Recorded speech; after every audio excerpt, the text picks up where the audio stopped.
तो दोस्तों इस वीडियो में हम बात करने वाले हैं, देखिए एक बड़ी खबर के बारे में, एक बड़ी ब्रेकिंग न्यूज़ जो हमको यहाँ पर अभी आती हुई देखने को मिल रही है। तो इस खबर को हम यहाँ पर पूरा एनालाइज करने वाले हैं, पूरा विश्लेषण एंड इसका इम्पैक्ट को भी हम यहाँ पर समझने वाले हैं। एंड अलॉन्ग विद दैट इस वीडियो में हम बात करेंगे बजाज फाइनेंस के बारे में, और बजाज फाइनेंस के स्टॉक में हमको लगातार गिरावट देखने को मिल रही है। तो ये गिरावट क्यों है, इसके पीछे एक्चुअल रीज़न क्या है, वो आपके साथ साझा करूंगा।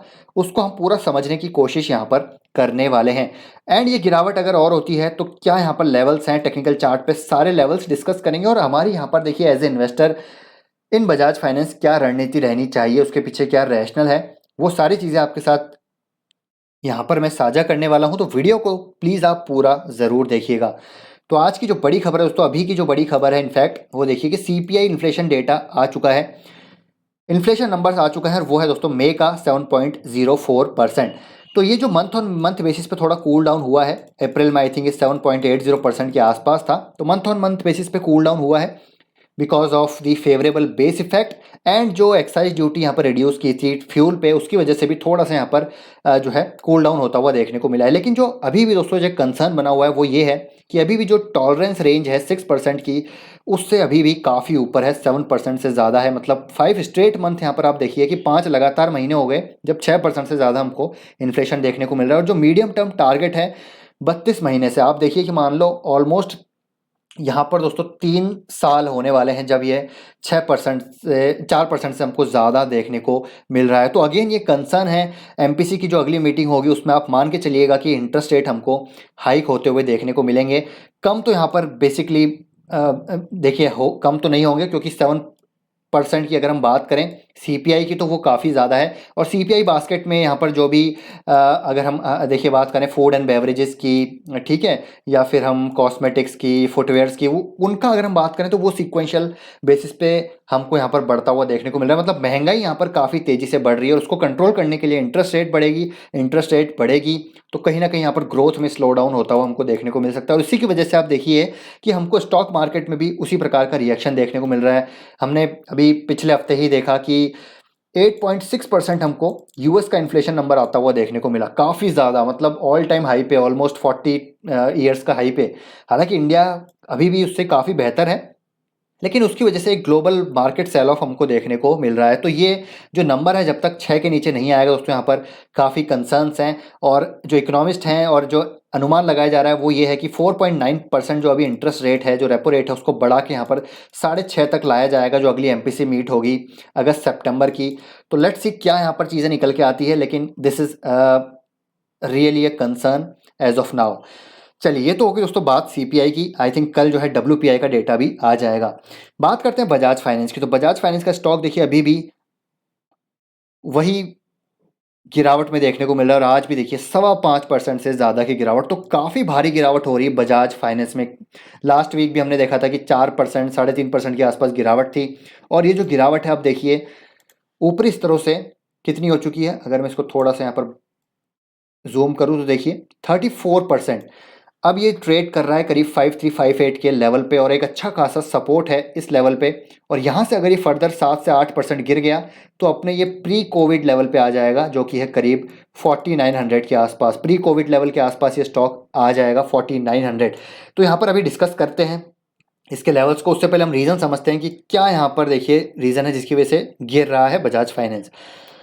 तो एनबीएफसी की बात करते हैं दोस्तों। बजाज फाइनेंस इंडिया की लार्जेस्ट एनबीएफसी है, लेकिन ये जो इन्फ्लेशन का इन्वायरमेंट है, इसकी वजह से इंटरेस्ट रेट जो बढ़ रहे हैं, उसकी वजह से जो एनबीएफसीज हैं उन पे हमको प्रेशर आता हुआ देखने को मिल रहा है। क्यों? क्योंकि जब यहाँ पर दोस्तों इंटरेस्ट रेट बढ़ेंगे तो इनकी बोरिंग कॉस्ट बढ़ेगी, और बोरिंग कॉस्ट बढ़ेगी तो नेट इंटरेस्ट मार्जिन जो है प्रेशर में आते हुए देखने को मिलेंगे। अब जब हम बात करते हैं एनबीएफसी की, तो देखिए एनबीएफसी का जो मेजर सोर्स ऑफ कॉस्ट होता है, मतलब जो ये पैसा रेज करते हैं वो करते हैं बैंक से, ठीक है।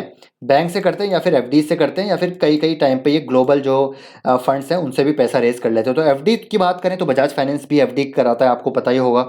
तो एफडी में इनका ज़्यादा पैसा नहीं आता, क्योंकि सब प्रेफर करते हैं कि बैंक्स में पैसा जमा कराएं, क्योंकि यहाँ पर सिक्योरिटी रहती है, पैसा इंश्योर्ड रहता है कुछ अमाउंट तक, ठीक है। तो वो बैंक्स प्रेफर करते हैं जो जो यहाँ पर ट्रेडिशनल बैंक्स हैं। अब जब हम बैंक्स की बात करते हैं तो यहाँ पर देखिए एनबीएफसीज का जो मेजर सोर्स है पैसा रेज करने का वो है बैंक्स। तो ये बैंक से पैसा लेते हैं, तो इसकी वजह से क्या होगा, इनकी बोरिंग कॉस्ट बढ़ेगी। क्यों? क्योंकि जब रेपो रेट बढ़ेगी तो बैंक्स अपनी इंटरेस्ट रेट बढ़ाएगा, इंटरेस्ट रेट बढ़ाएगा तो ये जो पैसा बोरो कर रहे हैं उस पे इनको ज़्यादा बेसिकली यहाँ पर इंटरेस्ट देना पड़ेगा, और ज़्यादा इंटरेस्ट देंगे तो अगेन इन पे इनका नेट इंटरेस्ट मार्जिन यहाँ पर प्रेशर में आएगा। तो यहाँ पर ये इसकी वजह से आप देखिए कि इस स्टॉक में हमको इतनी गिरावट देखने को मिल रही है। और जब हम बात करते हैं कंज्यूमर फाइनेंस की, तो एनबीएफसी में बजाज फाइनेंस की बात करते हैं तो आई थिंक 80% का इसका मार्केट शेयर है। तो कुछ सेगमेंट्स में ये पास ऑन कर सकते हैं हायर इंटरेस्ट रेट को, लेकिन कुछ सेगमेंट्स में ये पास ऑन नहीं कर सकते, तो ये भी एक चीज़ है।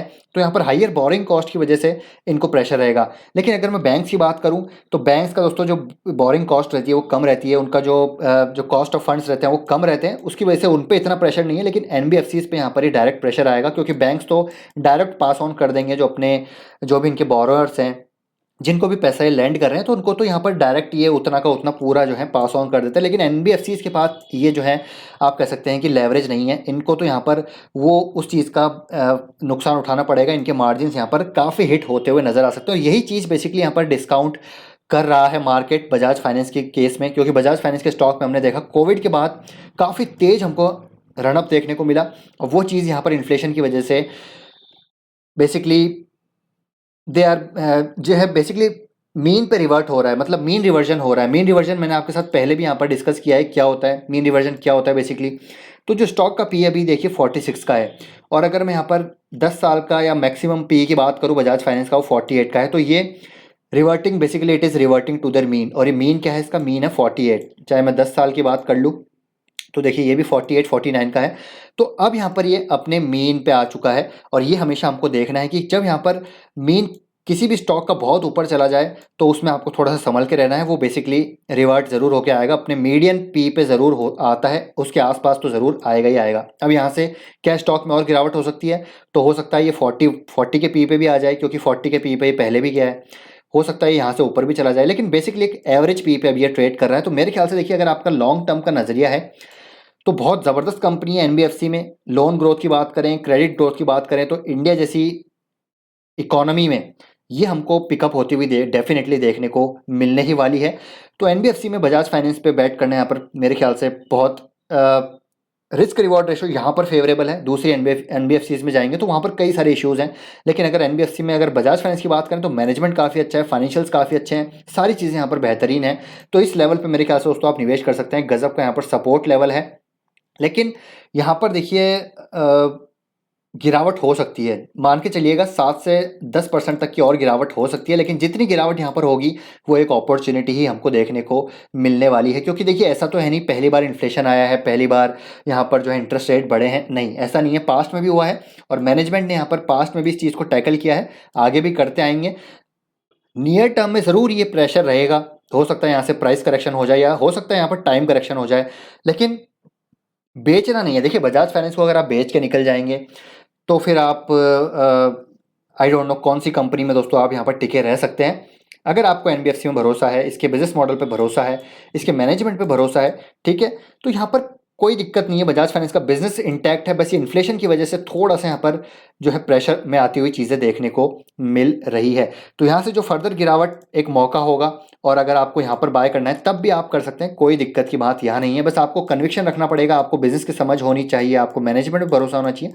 सेक्टर की ग्रोथ तो यहाँ पर डेफिनेटली होने ही वाली है। बाकी देखिए कंपनी का PNL, balance sheet, cash flow, share holding pattern यहाँ पर लाजवाब है, तो उसमें कोई शक हमको यहाँ पर नहीं होना चाहिए। और वैल्यूएशन वाइज भी अब ये जो है अपने मीडियन पी पे आ चुका है, तो यहाँ से आप अपना बाइंग करना शुरू कर सकते हैं, और फर्दर गिरावट होती है तो आप इसको एक्यूमुलेट कर सकते हैं। बाकी अपनी रिसर्च और स्टडी भी दोस्तों ज़रूर कीजिएगा, क्योंकि जब तक आपको कन्विक्शन नहीं होगा तब तक यहाँ पर आप इस चीज़ को देखिए होल्ड नहीं कर पाएंगे। 2020 में भी ये हुआ था, 1900-1800 तक ये स्टॉक आ गया था, लोगों ने सोचा कि चलिए यहाँ पर ये और नीचे आएगा, बेच के निकल जाते हैं। बेच के जो निकला उसने काफ़ी नुकसान उठाया, अब जो बेच के निकलेगा मुझे लगता है वो भी काफ़ी नुकसान उठा सकता है।